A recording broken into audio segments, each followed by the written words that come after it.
here with Brad Evans on Tuesday. Brad, just your comments heading into last two road games of the conference season, and hopefully if you guys take care of business, it will be your last two road games until the MAC tournament, and then you'll be at home for that as well. Just your general thoughts as you head into a very tough stretch against Central and Eastern Michigan.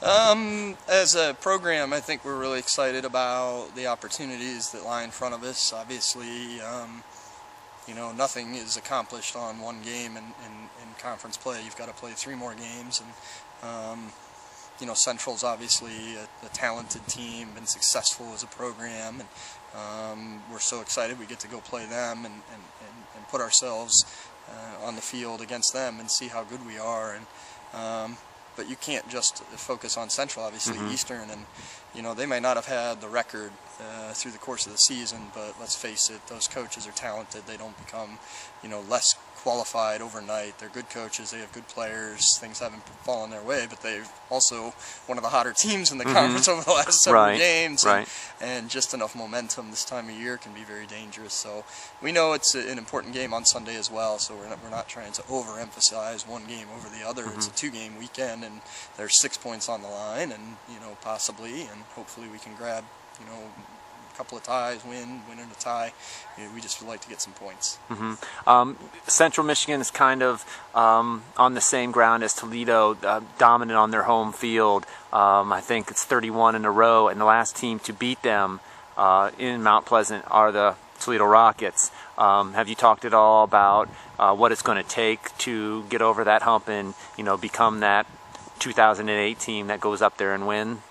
No, not really. It's about this season, not about streaks or this or that. And we don't talk about that at home here, and we just talk about trying to perform well on the day and try and do the things that good teams do. And that means we're going to have to be really good defensively, and be able to weather barrages from long throws, restarts, fast forwards, and the like. And an excellent back line for them. Who's been together for several years, and they don't concede goals easily.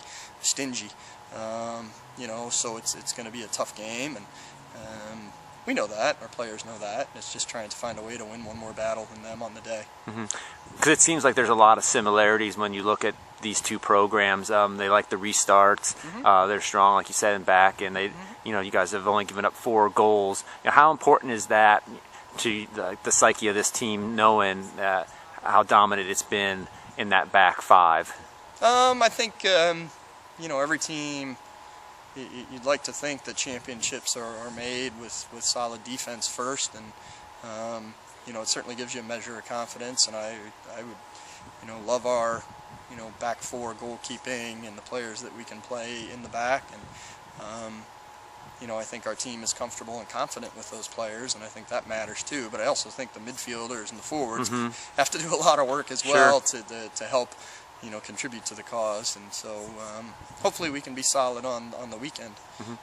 Talk a little bit about the play of in the midfield, Alexis Tice and Kristen Matei. They've really done a great job as of late, controlling the flow, staying organized in that midfield, and then pushing the ball forward and giving the forwards like Rachel McLeod, Nicole Jurgic, and Kristen Lynn good opportunities to put the ball in the back of the net. Yeah, again, at the beginning of the season, we would have thought that maybe the midfield was a bit of a weakness for us because, Jamie out injured through the year, and Molly Cantwell as well.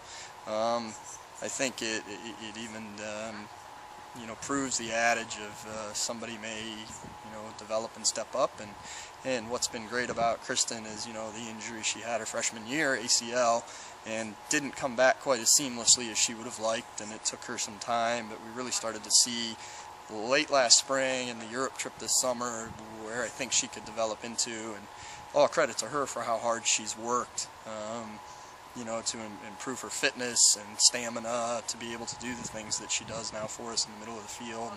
And Alexis being a freshman, playing 90 minutes a game, playing both sides of the ball, offensively, defensively.